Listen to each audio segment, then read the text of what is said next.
G'day, and welcome to another edition of Nigel's Modelling Bench. Nah, I'll just stick to the modelling, I think.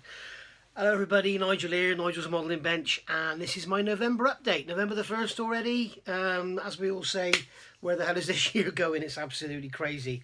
And what a crazy year it's been. So, and bloody awful for a lot of people as well.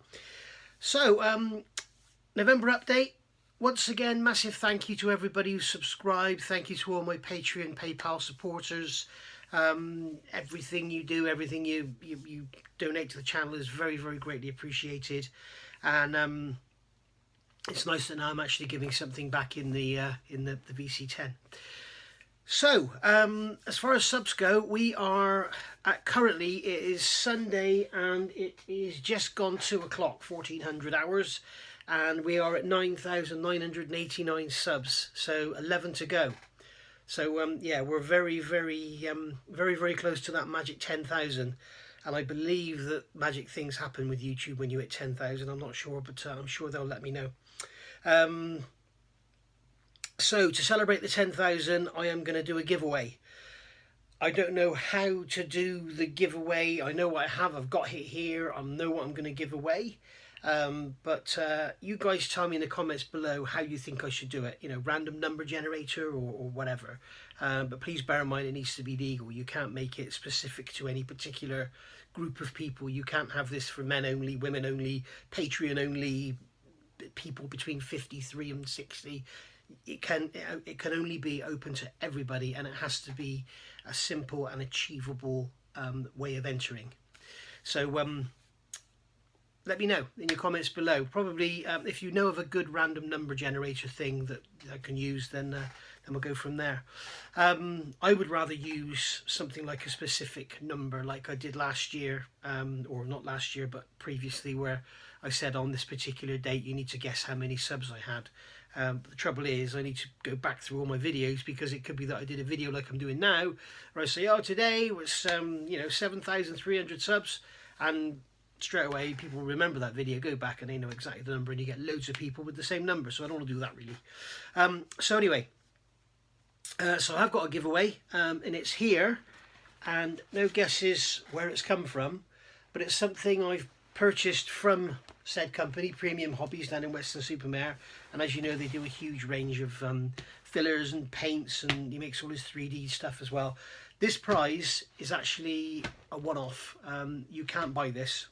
Okay, you can't buy this anywhere in the world. So the winner of this will have the only one of these there are. Okay, so, and I'm 99.9% sure it'll never be made again. So it's something really, really worth winning. And all will be revealed when we hit that 10,000 subs number, which is probably going to be tomorrow. So projects on the go. We've got the B52 still on the go, which is the beginner build. And as you know, in part 24, I've got here the tailplanes. There's the tailplanes. They're masked up with their walkways all done. And we've got the fin here, which is also masked up and then painted black, and it's covered in dust now. So basically there we go. So that's that done. We did the masking. We can take the masking off of that soon and reveal that lovely sharp red line.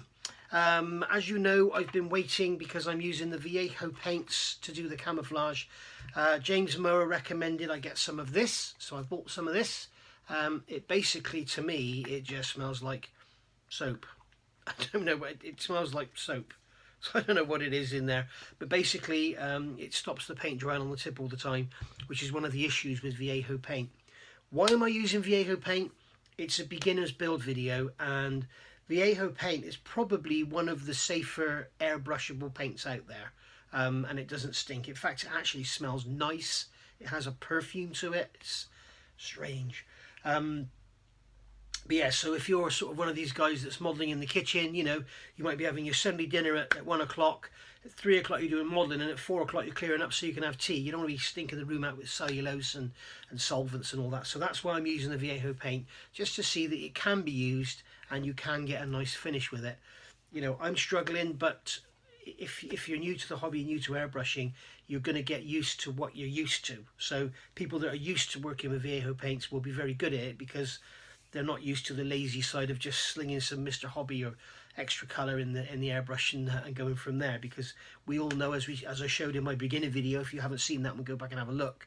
I did an airbrushing video. You can go 50-70% thinners, whatever, and it just works. It just works. Whereas with Viejo and particularly the ammo by MIG, you have to be, you know, very have a different skill set, shall we say, which I don't currently have, but I'm going to learn. So there we go. So that's the B52. So I will be starting on probably tomorrow, starting to work on part 25. I must be honest, everything you've seen now, as I say, part 24, we finished off the masking on the tailplanes and everything. That's as far as I've got. So at the moment, you're up to date with that one as of today. The VC10, as you know, this is the VC10. We're working on the 72nd scale from Mach 2. Been doing a bit of work on the nose, getting the shape right, and I think, I mean, that's great because you've got that whited out look. I think it's looking great. I think it needs some more sanded off the top here.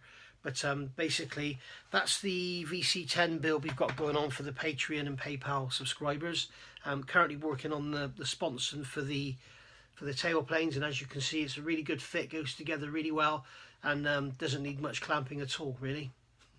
So that's that one. So I'm working on part 3 of that one at the moment. Part 2 went out yesterday. If you didn't see it, have a look at your emails, have a look at your Patreon emails.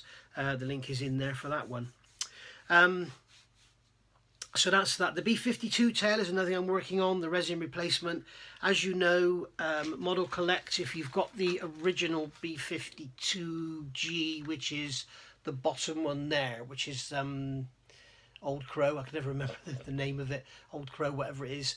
That one there, B52, you got the wrong nose, the wrong tail, you got the wrong flaps, you got loads of stuff missing. So basically, and they gave you this B52D style tail. Get the light off of there, you can see it's a B52D style tail. All I've done is panelled over the glazing on the back, so it's awful. Then they gave us this this replacement tail, which turns out it's all wrong, and the ECM pods on the sides are too small, so I've redone them. The length is all wrong. It should be straight along here on that 40-inch extension, and then the gun's all sat in too far, and this is all out too far. Basically, I'm remaking it. So there we go, and you can see in profile that the actual profile, the shape is much better, and underneath as well. There you go. And the gun is sort of really poking out, as it should. If you look at your references, you will see that is the kind of form it should be. That gun should be really sticking out. You're going to have to use aftermarket gun barrels if you want to use this resin conversion, or cut the end off and use your plastic parts. But there we go. So that's what I'm working on there. The other thing that people keep emailing me about is the Titanic drill guides. I'm going to be doing another run this week. So this week they will be available again. And I'm not sure about how we're going to do about postage. I think I'm going to have to go away from doing the registered post because the post office is going to be closed, so I won't be able to post it. So I'm going to have to go with posting them in the post office. So that's basically going to mean that anybody from abroad is not going to be able to buy them until this lockdown is over. I'm going to talk more about the lockdown in a minute. But unfortunately, unless you get your orders into me before Wednesday from abroad, I can't help you. I'm not going to risk sending. I mean, registered stuff gets lost in Canada. Canada Post is a joke. You know, one of the parcels I sent there went to the Philippines and stayed in the Philippines for about 6 weeks before it finally got forwarded on to Canada, which was absolutely ridiculous. And then Canada another one of the parcels tracking it, it was just like out for delivery due today, and it stayed like that for again about 6 weeks. So I sent the guy another set. So I've actually lost out by sending stuff to Canada, and I'm that close to stopping sending anything to Canada because it's Canada Post is just rubbish. Australia, I understand, is very slow because there's no flights going. So obviously commercial flights are what take a lot of mail and everything. So if you don't get many commercial flights, then hence the cargo, the freight, whatever, gets held back. So, and it's the same coming this way as well. I've ordered stuff that's taken over a month to come. So USA for some reason is like this. It's like 6-8 days you've got it. But in USA in some instances is quicker than within the UK. So I don't understand what's going on with the post. But as I say, I will be doing another run of the Titanic porthole drilling jigs. If you do want some, drop me a line, and you'll have to get it all sorted and paid before Wednesday, and I can post them out to you if you're abroad. If you're in the UK, I will risk using the first class post system, just sticking it in a post box, but I'm not going to do that for anywhere else in the world. The other way, of course, you can go about it is get them on eBay. They are slightly more expensive that way, and you will pay a lot more for postage, but you will at least get them, because basically the way that works with eBay with global shipping, you actually tell global shipping you want to order them. I send them to a warehouse in England, and then it's their responsibility. So if then does get lost, then it's their problem, not mine. Sorry guys, I had to go there to my lunch is in the oven. I heard a beep beep beep, so bit of a late dinner today. The other thing is, if you can see me and I'm covered in dust and everything and I'm really scruffy, it's not because I'm scruffy. Well, I am. Obviously, I am scruffy. The reason I'm scruffy is because I'm working on this bloody VC10 and all the sanding and everything. So, yeah, that's why. Right, Titanic, yeah. So we talked about the porthole jigs. Another thing I want to talk about, the photo etch set from Scale of the Titanic. Now, I've recently reviewed the stern plating set, and previous to that, I reviewed the BCD and a bit of E-deck, which I like to call it, set. And a lot of people are asking about how I'm going to go about sticking it to the hull, sticking it together and everything. And there's a lot that I want to talk about with doing that. And I got in touch with Alexander and asked if he could actually send me a scrap sheet to work with. And what he sent me is his original sheet that he had for the original testing, basically. So this is his original sort of test sheet he had for basically making the set. So this is actually sheet, which one is this? This is sheet 1, okay, so it's 0.2mm brass, and this has got the port side detail on it, okay. So basically this is a spare, and we can wreck this, we can do whatever we want with it, we can ruin it, whatever. And I want to try different kinds of glues, different kinds of ways of attaching it together, clamping it, aligning it, whatever. I'm going to try some soldering. I've recently got this glue here, which I've done a couple of tests with, and this is called Gorilla Glue Clear. That's the packet it comes in there. Gorilla Glue Clear, if I can stop the glare of the light. Okay, now it says on here, glass, metal, ceramic, stone, wood, foam and more. And what they're telling you to do is, if it's a non-porous surface, they're telling you to dampen it, i.e. metal, glass, plastics. Dampen one surface with water. Do not add water to bottle. And then apply Gorilla Glue to surface. For best results, apply at room temperature and then grip it. Grip objects together for 2 hours. Full cure in 24 hours. You can use heavy objects or Gorilla Tape to achieve gripping pressure. Bond line improves with better gripping. So what I thought I'd do, I've had a couple of little tests with it, and if you use it on hard surfaces and don't dampen it, you get a much longer cure time. It does go off, but it does extend the cure time. So with these big sort of side panels and stuff, if you want plenty of time to maneuver them and get them in position and then clamp it, I think this would be a really good way to go. But I want to try it so that you don't have to, because basically if it doesn't work, then it's absolutely no use at all. Now obviously super glue will work. You need to degrease your, as I mentioned when I did the review, you need to wash it, degrease it, spray it with brake cleaner or something, just to basically degrease it before you actually start to try and glue it.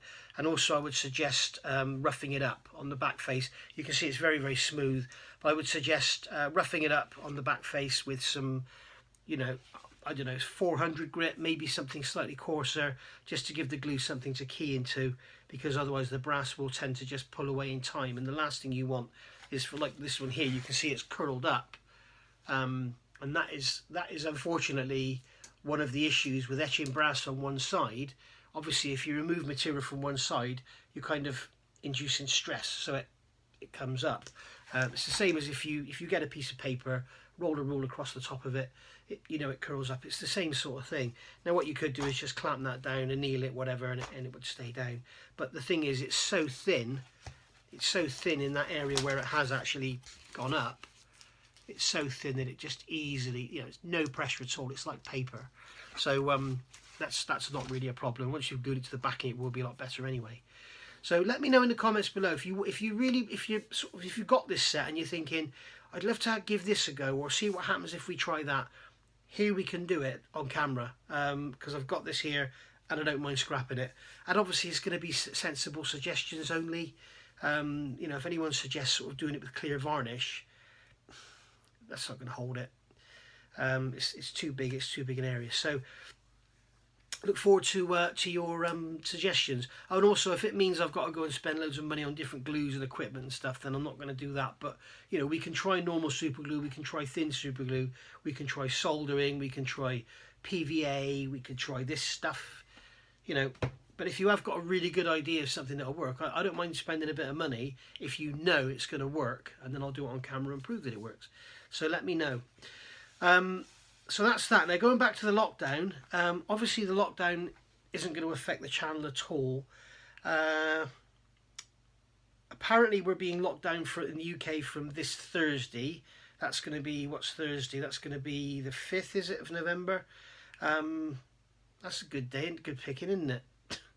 Could have made it the Friday so that people could have had their firework night. As much I detest fireworks, I can't stand them. I see absolutely no point. I don't understand why people spend all that money on all that stuff, put all that chemical shit in the air and go woo because it goes bang. You know, I really don't get it. It scares my dog to death. It's something I've never understood. I've never been to a firework display in my life. I've been to a couple of parties where people have fireworks and I just go for the beer. I really don't understand making flashing lights in the sky, big bangs, you know, all that chemical and crap going in the atmosphere and all that money wasted that could have been spent on something much more useful. I just don't get it. So, you know, I really don't get it.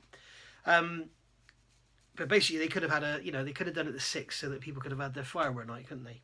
But anyway, I noticed there was a lot of fireworks going off here last night, so maybe people decided to have a Halloween night instead of a bonfire night. So anyway, as of this Thursday, we're shut down. So I can only assume the post office is going to be shut, so I'm not going to be able to send any stuff out, as I said before. So if you want any resin, or if you want any of the,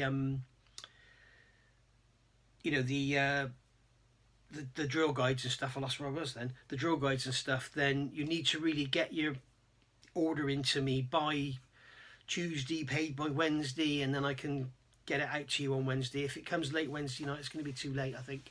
So anyway, I think that's about that. So what we're going to do is roll a list of names up now and thank all of you Patreon and PayPal subscribers for October. What I will do is every month I will show last month's people. So if you were a Patreon guy back in April last year, then your name will appear on this list. And then every month that you were on, you know, for the previous month, if you were a Patreon subscriber in October, then throughout November you will get the videos, the VC10 videos.